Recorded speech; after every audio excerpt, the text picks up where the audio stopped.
আবারও সামনে এলো হাইলাকান্দি শিক্ষা বিভাগের লাগামহীন দুর্নীতি।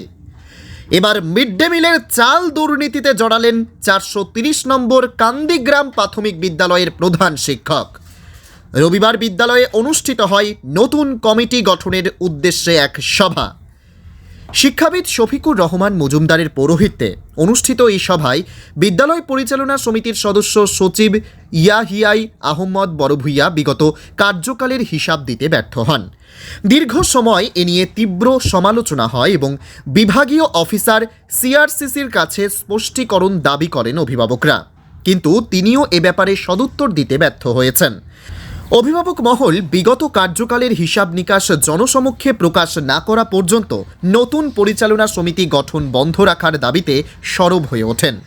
অভিভাবক মহলের অভিযোগ করে বলেন, প্রধান শিক্ষক সহ কমিটির সভাপতির কাছে বিগত দিনের হিসাব চাইলে তারা ব্যর্থ হন। পরে বাধ্য হয়ে অভিভাবকদের পক্ষ থেকে তথ্য জানার অধিকার আইন 2005 তথ্য চাইলে প্রধান শিক্ষক খরচ বাবদ 12,000 টাকা জমা করার নির্দেশ দেন। অভিভাবকরা তাদের নির্দেশ অনুসারে বিদ্যালয়ের অ্যাকাউন্টে 12,000 টাকা জমা দিলেও তাদেরকে কোনো তথ্য দেওয়া হয়নি।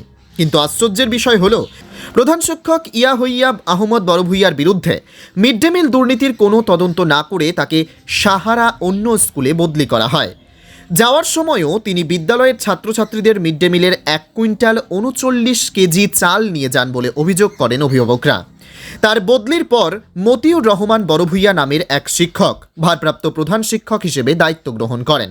এ নিয়ে বারবার সভা উত্তপ্ত হয়ে ওঠে, কিন্তু নিরাপত্তা ব্যবস্থা করা থাকায় তেমন অস্বাভাবিক পরিস্থিতির রূপ নেয়নি। অভিভাবকদের অভিযোগ, দুর্নীতিগ্রস্ত এই প্রধান শিক্ষককে রক্ষণাবেক্ষণ দিচ্ছেন বিভাগীয় একাংশ কর্মকর্তারা। তারা 1 সপ্তাহ সময় দিয়ে হুঙ্কার দেন দুর্নীতিগ্রস্ত এই প্রধান শিক্ষক এবং বিভাগীয় আধিকারিকদের বিরুদ্ধে জেলা শিক্ষা আধিকারিকের কার্যালয়ের সামনে অনশন করবেন। এছাড়াও গণতান্ত্রিক প্রক্রিয়ায় বৃহত্তর আন্দোলন গড়ে তোলার হুঁশিয়ারি দেন অভিভাবকরা।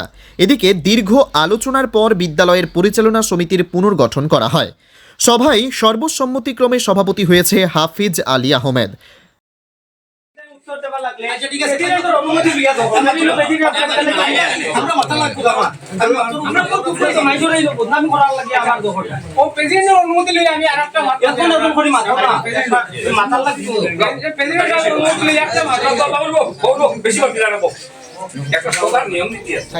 কান্দিগ্রাম এলপি স্কুলে দীর্ঘদিন থেকে স্কুলের বিভিন্ন দুর্নীতির বিরুদ্ধে আমরা প্রতিবাদ করে আসতেছি। এরপরে আজকে আমরা কান্দিগ্রাম 430 কান্দিগ্রাম এলপি স্কুলে আজকে এসএমসি কমিটি গঠন করার জন্য এক সভা হয়েছিল। এই সভাতে আমরা যে বিগত 3 বছর আমরা কোনো হিসাব পাইছি না, হিসাব না ভাবায় আমরা সব গার্জেন করে একত্রিত হইয়া আমরা প্রাক্তন যে মেম্বার সেক্রেটারি ইয়াহিয়া আহমদ বড়ভূইয়া তাই আমরা কোনো হিসাব দিতে ব্যর্থ হয়েছেন। আমরা এটা প্রতিদিনকে পাশ হয়েছে এবং আমরা গার্জেনদের সঙ্গে এটাও দাবি জানাইয়া যে তার উপরে বিভিন্ন যে ইনকোয়ারি আছে, ইনকোয়ারির দাবি আমরা জানাইছি ওখান থেকে। এটা প্রস্তাব সর্বসম্মতিক্রমে গৃহীত হয়েছে। এরপরে আমরা এটা প্রস্তাব আইসে হওয়ার পরে আমরা সব গার্জিয়ানগুলো বা এই এলাকার গণ্যমান্য ব্যক্তিবর্গ আমরা একত্রিত মিলিত হইয়া আমরা কোনো ইলেকশন লাগছে না, ভোটাভুটির মাধ্যম লাগছে না, আমরা সিলেকশনে আমরা আলী আহমদ মজুমদার তানকে আমরা সিলেকশনে আমরা এই 430 কান্দিগ্রাম এলপি স্কুলের এসএমসি কমিটির সভাপতি আমরা নির্বাচিত করছি এবং সহসভানেত্রী আমরা খালেদা বেগম বড়ভূইয়ার আমরা সভানেত্রী হিসাবে মনোনীত করছি।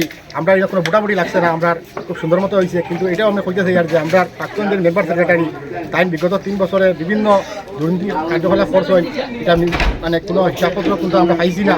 এটা আমরা আজকে মিটিংয়ে আমরা প্রস্তাব আইছে যে আমরা বর্তমানে আমরা হাইলাকান্দির ডিসি স্যার তার দৃষ্টি আকর্ষণ করিয়ার যে আমরা সরকারে আমরা এই স্কুলের বিভিন্ন প্রকল্পে এবং ছাত্রছাত্রীদের মধ্যাহ্ন ভোজনে বিভিন্ন খানিকুনি দেয়, কিন্তু এটা বিগত 3 বছরে কোনো জয় ছিল না, হিসাব কিছুই না।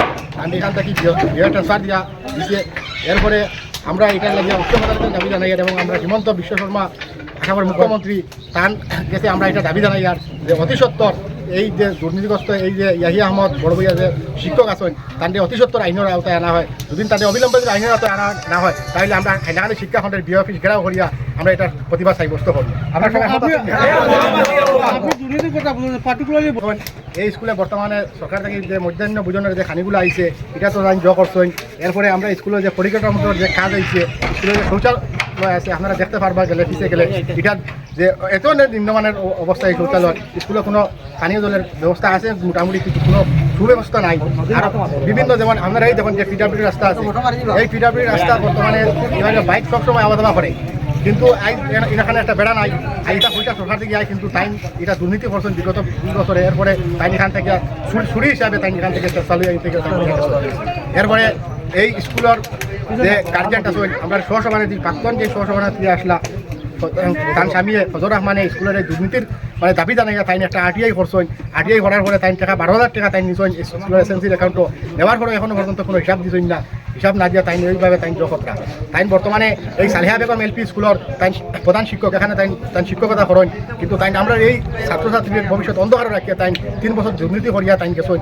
কিন্তু এখনো পর্যন্ত আমরা হাইলাকান্দির যে শিক্ষাখণ্ডের যে বিয় আসেন তাই এখনো পর্যন্ত ভাত ঘুমে আসেন। এটা লইয়া কিন্তু আমরা দৃঢ়ভাবে প্রতিবাদ জানাইমু। আমরা লাগে বিয় অফিস ঘেরাও করিয়া প্রতিবাদ সাব্যস্ত করবো, প্রয়োজন পরে আমরা এটা নিয়ে আমরা অনশন ধর্মঘট করবো। তাই আমরা এটা দাবি জানাই, আর আমরা সব গার্জেন্টের তরফ থাকিয়া তাহলে অতি সত্তর এই যে দুর্নীতিগ্রস্ত যে শিক্ষক আছেন ইয়াহিয়া আহমদ বরবইয়া তাদের অতি সত্তর আইনের আওতায় আনা হয়। তাদের সরকার যে শিশু খাদ্য কেলেঙ্কারি থেকে লইয়া স্কুলের যে শৌচালয় আছে আর বিভিন্ন উন্নয়নের হাতে যে শেখা হয় তাই এটা আত্মসাৎ করিয়া কোনো হিসাব দিতে ব্যর্থ হয়েছেন। এরপরে তাই এখান থেকে ট্রান্সফার হয়ে গেছেন বিয় তাদের ট্রান্সফার দিতে। আমার পুরা বিশ্বাস যে হাইলাকান্দি শিক্ষাখণ্ডের যে বিয় আছে এই মানে পুরা জড়িত এই বিয়।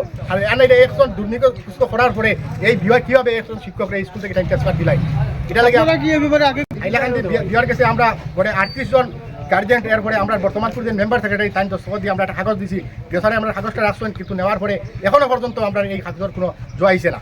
আর এটা স্পষ্ট উল্লেখ করা আছে যে তাই বিগত 3 বছরের কোনো হিসাবপত্র দিতে না। এটা নিয়ে আমরা এই গার্জেন্ট এটাও সিদ্ধান্ত লইছি যে আগামী 1 সপ্তাহের ভিতরে যদি এই যে দুর্নীতিগ্রস্ত যে শিক্ষক ইয়াহিয়া আহমদ বরবইয়া তার উপরে যদি কোনো ইনকোয়ারি করা না হয় তাহলে আমরা এই ঘেরাও করিয়া আমরা আইন সাব্যস্ত করব। হাইলাকান্দির প্রতিনিধির রিপোর্ট, গণ আওয়াজ।